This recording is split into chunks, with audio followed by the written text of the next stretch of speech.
हमारे प्रभु एवं उद्धारकर्ता यीशु मसीह के सर्वश्रेष्ठ एवं अतुलनीय नाम में हिंदी अपम के सभी श्रोताओं का हार्दिक अभिनंदन।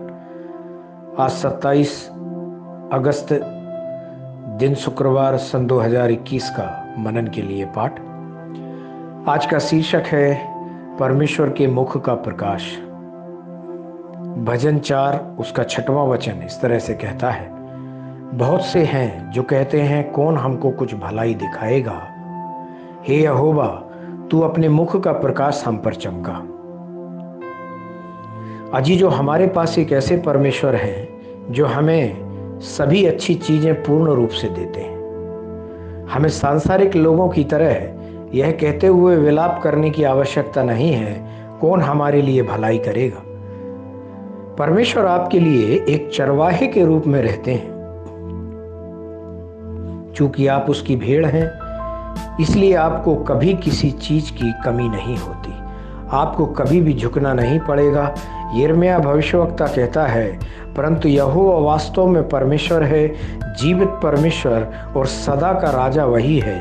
यिर्मयाह 10वें अध्याय के 10वें वचन में हम यह देखते हैं। धन्य है वे जिनके शरण स्थान परमेश्वर हैं, वे जो उनके प्रेम का स्वाद चखते हैं, जो पूरी तरह से उनके मार्गों पर चलते हैं और जो परमेश्वर के मुख के प्रकाश से प्रकाशित होते हैं। पवित्र शास्त्र कहता है, वे देश देश के लोगों को पहाड़ पर बुलाएंगे, वे वहां धर्म यज्ञ करेंगे, क्योंकि वे समुद्र का धन और बालू में छिपे हुए अनमोल पदार्थ से लाभ उठाएंगे। व्यवस्था विवरण 33वें अध्याय के 19वें वचन में हम ऐसा देखते हैं। परमेश्वर जो अपने बच्चों को खिलाकर संतुष्ट करते हैं, वह हैं जो समुद्रों की बहुतायत से पृथ्वी की आशीष के साथ देंगे।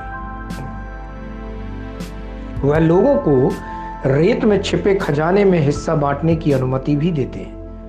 उन्होंने उन्हें दुनिया के लोगों से छुपाया है, लेकिन उन्हें अपने बच्चों को अनुग्रह पूर्वक देते हैं। 19वीं और 20वीं शताब्दी में किए गए अधिकांश आविष्कार मसीही वैज्ञानिकों द्वारा किए गए थे।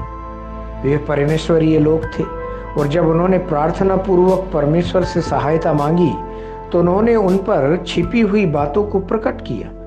जब कोई उन पर अपना विश्वास रखता है और जब कोई खुले दिल से उनसे मांगता है तो परमेश्वर ज्ञान और बुद्धि के खजाने से आपको बेशुमार रूप से देकर आपको आशीषित करते हैं। दुनिया में सबसे पहले अमेरिका के वैज्ञानिक रॉकेट से चांद की यात्रा करने वाले और वहां पैर रखने वाले पहले व्यक्ति थे।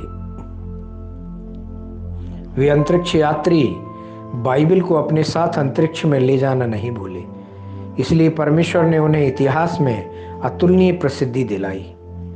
परमेश्वर के प्यारे बच्चों, क्या आप में बुद्धि, ज्ञान और विवेक की कमी है?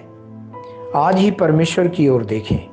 पवित्र शास्त्र कहता है, पर यदि तुम में से किसी को बुद्धि की घटी हो तो परमेश्वर से मांगे, जो बिना उलाहना दिए सबको उदारता से देता है और उसको दी जाएगी। याकूब पहले अध्याय के 5वें वचन में हम इस तरह से देखते हैं। ध्यान करने के लिए याकूब पहले अध्याय का 4था वचन, जहां इस तरह से लिखा है, पर धीरज को अपना पूरा काम करने दो कि तुम पूरे और सिद्ध हो जाओ और तुम में किसी बात की घटी ना रहे। परमेश्वर के इन वचनों को सुनकर, पढ़कर, मनन करके इनके अनुसार अपना जीवन जीने पर परमेश्वर आपको और आपके जीवन में बहुतायत से आशीष देवे। आमीन।